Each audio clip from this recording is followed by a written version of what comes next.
Man, the last time I saw a Dallas wrestling crowd this lively, World-Class Championship Wrestling was on the ascent, thriving and going higher and higher.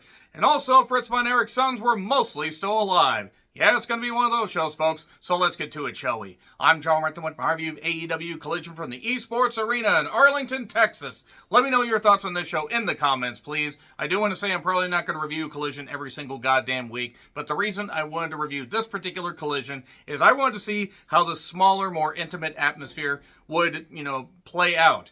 Would the wrestlers be really into it? How would the crowd sound? There were some audio issues. They probably needed to adjust some of the equipment, but that being said, it had a cool look, the crowd was into it, and there were some moments that stood out. There were also a few moments that were kind of blah, but that being said, this was a unique, nice setup, and the crowd really was very much into it. That was very nice, a good groundswell of support, and we got 2 women's matches. Unfortunately, one ended a little bit sooner, I think, than they wanted it to. So, the capacity for this particular venue is around 1,300 people. They jammed people in. I think they had around 1,200 people or thereabouts, according to WrestleTix. The echoey audio, they had a new theme. I don't know if they got rid of Saturday Nights Are Alright for Fighting. I don't know if they had to re-up the rights to use that. I don't know what the hell the deal is. But we start off with Darby Allin against the Beast, Mortos, who apparently was Black Taurus. Now, I had seen Black Taurus before. I also saw Black Taurus wrecked on the side of the road about 5 miles from my house. That was not this Black Taurus. So, it's David versus Goliath. This guy, Mortos, isn't bad. I mean, he does some impressive shit. And Darby had to play hit and run, dive, with that friggin' just dive where he just, looks like he's really hurling himself at somebody. That was cool. So there was some pop-up Samoan drop to a pop. That was pretty goddamn nice. That was a cool move. Coffin drop to the floor. And then that fucking top rope press slam where this Beast guy just picks up Darby and just throws him. I mean, good grief, that was brutal. There were a few flubs. It seemed like Mortos did hurt his knee on a dive. I don't know if he was just selling, if he really hurt himself. Hopefully he's all right. There was a crucifix, variation off the top, and then a coffin drop 1, 2, 3. Not a bad match. Crowd was into it.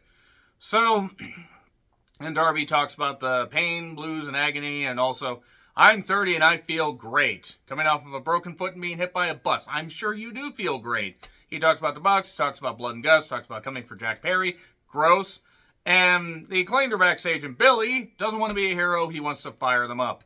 And then Hikaru Shida looking, as only she can, and Sky Blue, who apparently is on her 3rd gimmick change as far as look. Now, this didn't last long. It was like they did some moves and then Shida hit like a crossbody variation. It looked like either Shida's knee or her ankle buckled, and the doctors were addressing it during the break, and Shida won via forfeit. Hopefully, it's nothing major, and Sky Blue will be okay with a little bit of rehab. If it is a severe injury, regardless, wish her nothing but the best. Obviously, they had to fill for time because of that, and they had to get other people out there. I feel bad for Shida. I really feel bad for Sky Blue. I was looking forward to this. Even if the match is only going to go a few extra minutes, it did mess up at the time. But just hopefully, again, Sky Blue is going to be all right. Then we come back to Lance Archer beating up a bunch of jobbers. They remember Lance Archer works there. And I like Lance Archer. Don't get me wrong. That's no slight. I know that he's not in the absolute prime of his career, but he's in, his mid-40s. He can still do stuff. You can utilize him. God forbid, no, Lord knows they have some matches go way too long when you could have a few squash matches and actually make them mean something.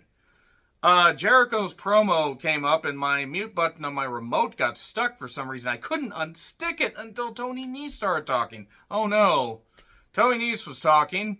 Mark Sterling was talking for some reason. Why is Josh Woods not being featured also? He's a pretty good athlete. Ari Daivari is actually pretty good too, but I was impressed with Josh Woods the few times I saw him. So, it's Tony Nese against Phoenix with Alex Abrahantes. Remember when Tony Nese was over for like 5 goddamn minutes in WWE? Actually, it was a little bit longer than that. And he's a good athlete. He actually really is, but I think he hit his ceiling for mainstream stuff. So this went way longer than it needed to, probably due to the fact that Sky, Blue, unfortunately got injured. But still, I think you could have had another standby match instead of letting this go through a break. Eventually, we got a huge melee. Phoenix won. There you go. He won. Let's move on. Tony Schiavone then brings out FTR. They refer to helping out Thomas Billington, the Dynamite Kid, who hopefully doesn't end up like the actual Dynamite Kid.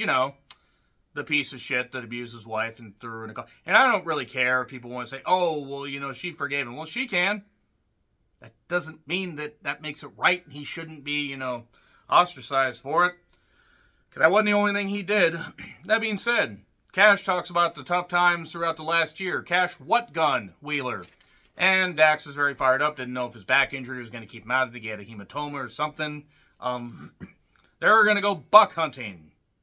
Oh, mother buckers are getting old. Man, it's going to be just bucking insane. They were coming really close to getting bleeped. Dax is fired up, and Schiavone was trying not to crack. Good job there. I like Schiavone, but just he was trying not to crack. I don't know what was so funny. It's like everybody's talking all this stuff about me. Why don't they just let me be Schiavone? And this is all great. Yes, it's all amazing. And Mariah's a bitch. And Mariah's a bitch. If you did not sing that to the tune of My Prerogative, I don't blame you, because I suck at singing. That being said, Sheeta wants to face Dr. Britt Baker, so that match is happening next week. Okay, cool, good. Why not give Britt a win, and why not have Sheeta get a little more of an edge about her? So, Tomohiro Ishii against Roderick Strong. It's no neck versus neck strong, and this match went a while with strikes and a superplex and chops and strikes and other stuff, and yeah, this was fine. Bless Ishii for still wanting to go. He's not in the G1. He's almost done physically. And I don't care about Roderick Strong. I just don't. This went longer than it needed to. And we got the interference from Bennett and Taven, or at least distractions, and then we got a jumping knee 1, 2, 3. And then Mark Briscoe and Kyle O'Reilly interrupt the beatdown. And Mark Briscoe against Roderick Strong is happening next week at Death Before Dishonor.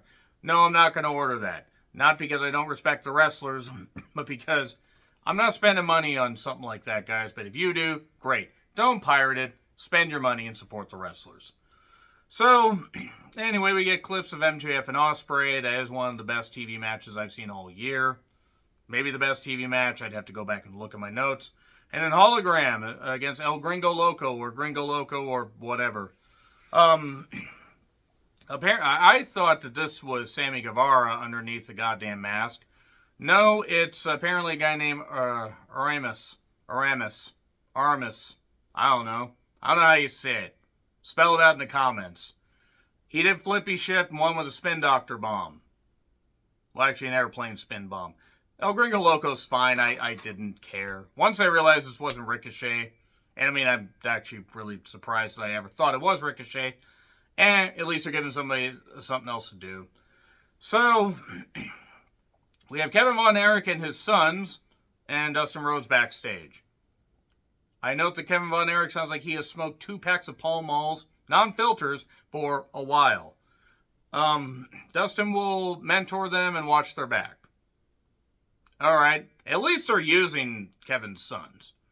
Mark Briscoe then hypes up Death Before Dishonor and the fact he's going to be in Blood and Guts. And Thunder Rosa took on Deonna Purrazzo. Look at Thunder Rosa. She always looks so goddamn good.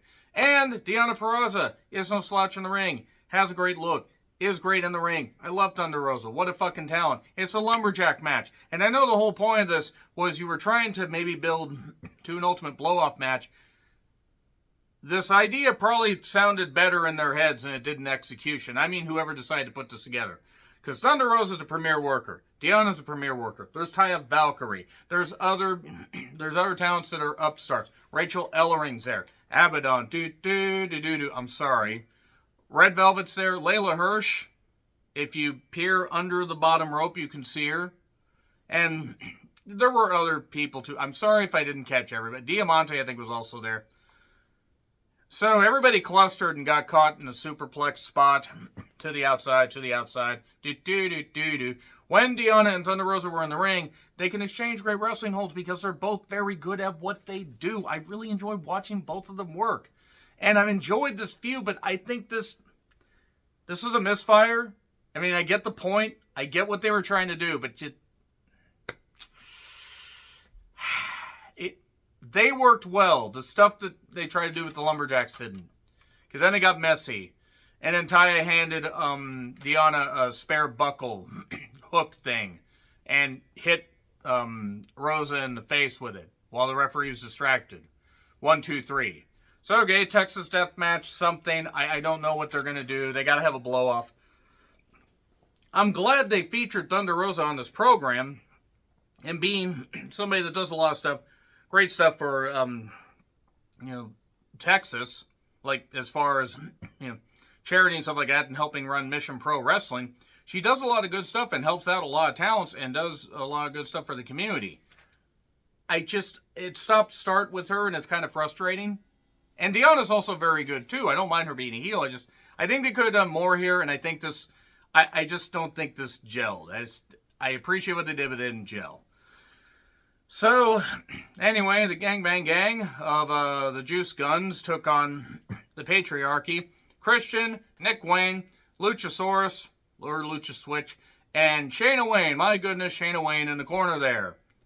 Taller than most of the fans. Sign Guy was there, by the way. I do want to note that. Glad he seems to be doing well.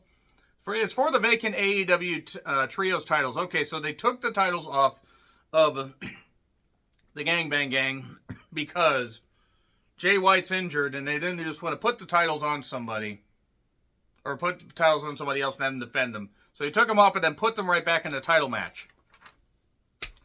Make it make sense, as the kids say. So, they love Juice. There was some decent action. I'm glad Nick Wayne's getting featured. Christian can still go. Lucha Switch is fine if you just feature him sparingly, but I think we've seen everything that he can do. The Guns are all right. It was weird to see them working his faces. There was a melee, and we got a jackhammer for 2. We got a late breakup on a pin that was really, really close. The referee got caught in the middle of this whole goddamn thing when it looked like the Gangbang Gang was going to win. And then Shayna Wayne sprayed Juice in the face. That's not a euphemism. And the unprettier, the kill switch. 1, 2, 3. Patriarchy win the championships. And Nick Wayne is a champion in AEW. Now, good. I'm happy for Nick Wayne. I don't know. I don't know why this needed an overrun, especially when one of the other matches ran short. You gotta stop having these overruns. Just stop having these overruns unless you're gonna advertise it and, promote it and be like, this is the big deal. Please stick with it. Don't just have it go over time because you can't manage your time. And I'm talking about Khan and the people in charge. So that being said, I won't be reviewing Collision every single week, but I'm happy to see Thunder Rosa on my television screen, and a couple other decent moments happen. I like the intimate setup. Let me know your thoughts in the comments. Like, share, subscribe, Twitter handle in the description. I'm John Ritlin. I'll see you soon.